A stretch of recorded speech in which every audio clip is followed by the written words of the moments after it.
bought this from Harbor Freight. It wasn't it was like $3 for the hook or whatever. I didn't get any of the like the weld on one or the bolt on one.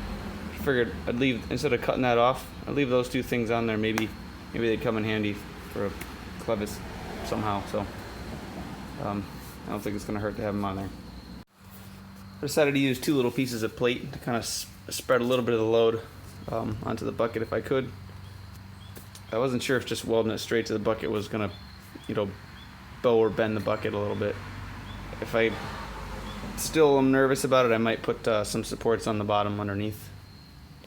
But I think it'll be okay. This loader only lifts like 900 pounds or something like that, so unless I'm pulling on something and I get stuck or something like that, it's the only time I'd see it really putting a ton of force on it. I don't wanted to go over why I put it where I did. Again, I was thinking about putting it on the ends, and I was worried about it putting a big load on one end or the other. Plus, I only had 2 hooks. If I was going to do that, I'd probably do 3. So if I was picking up something light and I wanted to get it kind of into some awkward space I couldn't get the tractor into, you could use one of the end hooks. The other thing that was I was thinking about was if you're trying to stuff something in somewhere underneath a branch or underneath whatever, you don't want to catch the hooks on something. I didn't want to put them on the top edge of the loader. You can see I have it kind of tilted down quite a bit right now. So this would be the top edge. So I put it on the next angle back. So if you did have to stuff something in a hole, I was aiming to keep that hook underneath this face here. It's pretty close. If it really pisses me off and I'm hitting stuff, I'll grind the end off or something, grind that little section that hits there. But that was my thought. I'm hoping it's not more annoying than it is useful, and I'm not going to regret not doing a bolt on one. I'm just going to do one for now, and I'm going to stick it right in the middle.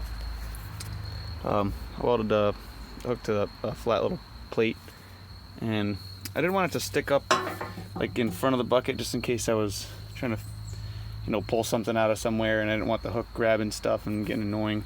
I'm going to stick it back just a little bit so then I can just roll the bucket down and still hook a chain or a rope or whatever I want onto this thing. Alright, I tacked it on there. It's not perfectly straight, but I think it'll do. And it is starting to rain, unfortunately. I'm gonna make sure it wasn't gonna hit anything. So I rolled the bucket all the way back and all the way forward, and nothing hit.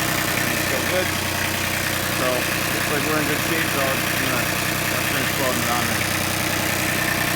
Originally planning on doing 2 on either end, and I figured if I had something real heavy to pick up, doing 1 on either end would probably not be the best idea. So I didn't have 3 hooks, so I just did 1 in the center for now. And if I feel like I need 2, I'll put 2 smaller ones out on the ends, because I'm assuming you wouldn't want to lift as much weight with the outer edge of the bucket as you did with the center.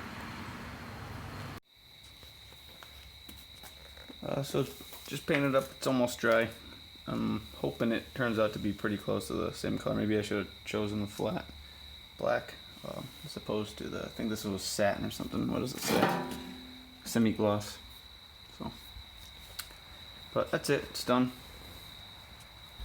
Go grab the pin for the clevis and stick it back in, and that's it.